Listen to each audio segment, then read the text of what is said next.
Kalau sayang, kalau cinta, buktiin dong, nikahin dong, ucap para perempuan pada saat ini. Bahkan sampai banyak yang berpikir bahwasanya gak apa-apa deh dinikahin siri, yang penting sah secara agama. Urusan negara mah belakangan. Tapi tahu tidak, secara hukum, nikah siri itu bisa membuat kalian lemah, khususnya para perempuan. Dan ini 3 fakta yang harus kamu ketahui ketika kalian memilih menikah siri. Simak baik-baik sebelum kalian menyesal. Yang pertama, pernikahan siri itu tidak tercatat di KUA maupun catatan sipil. Sehingga kalian tidak akan memiliki buku nikah resmi.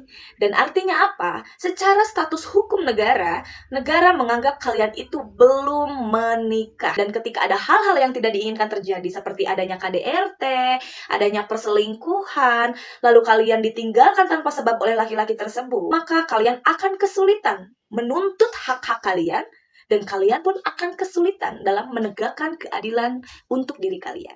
Dan yang kedua, yang menurut saya paling fatal dalam pernikahan siri adalah ketika kalian memiliki anak dari pernikahan siri tersebut. Karena anak tersebut statusnya di dalam negara itu adalah anak luar nikah. Dan di dalam akta kelahirannya hanya akan tercantum nama ibunya saja. Dan untuk anak tersebut, masa depannya pun akan dipertaruhkan. Karena secara administrasi, beliau akan kesulitan dalam dunia pendidikan, di dalam garis waris. Itu yang paling kesulitan. Dan yang ketiga adalah masa depan mereka.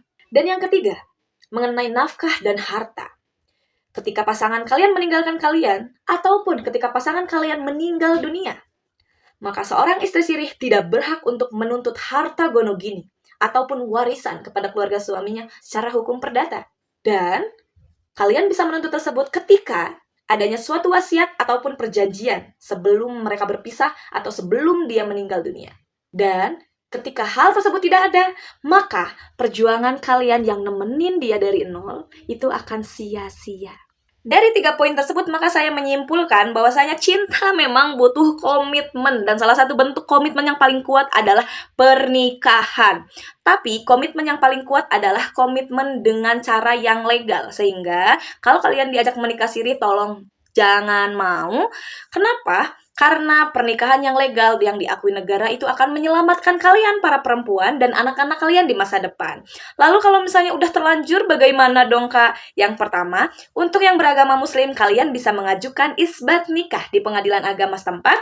Dan untuk kalian yang beragama non-muslim, kalian bisa mengajukan permohonan pengesahan pernikahan di pengadilan negeri setempat. Kalian sekarang harus berani dan melek hukum ya. Jangan sampai buta hukum lagi. Nah, kira-kira ada permasalahan apa lagi nih mengenai nikah siri? Tulis di kolom komentar ya. See you!